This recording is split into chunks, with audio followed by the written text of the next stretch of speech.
Bago ang operasyon, masusing plinano ng mga otoridad ang isang operasyon laban sa 30 anyos na drug personality sa Barangay Concepcion Pequeña sa Naga City. Gabi nitong Lunes, Mayo 11. Ang target ng operasyon, mag-iisang taon nang nakalaya sa parehong kaso. Imbis na magbago, muling bumalik sa paggawa ng iligal ang sospek. Sarot na pong masabing matayompong operations ang ginibuta ka subanggi na kung saan iko kitang nadakop na sarong drug personalities na taga dyan sa Concepcion Pequeña, Naga City.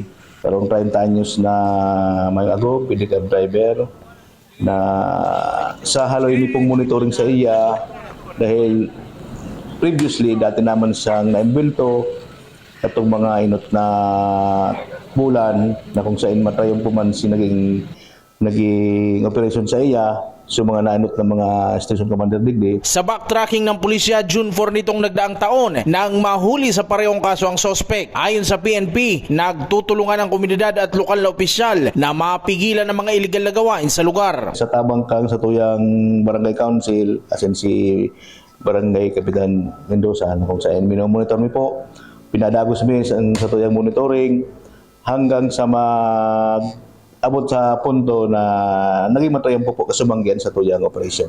Nagkapirabis po kaming nakuanan sa totoo lang sa iya and kasumanggi na ikasata itong operations na kung saan nakakuha po kita sa iya ni almost estimated weight na abot sa 30 grams na kung saan sa per grams is 6,800 ang DDB value.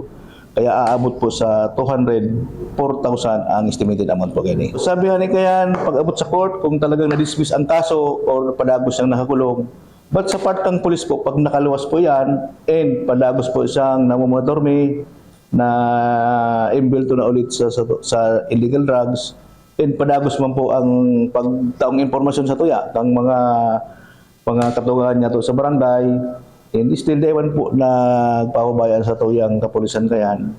Ipapadagos ang pag-validate, pag-imbestiga o ano pa man. And pag talagang napatunayan na padagos man sa iyang pag-imbelto sa illegal drugs is talagang daywan po napupunduhan yan kang polisiya. Dati na pong nadakop na nakaluwas, but still nirereklamo pa rin siya, na-validate siya.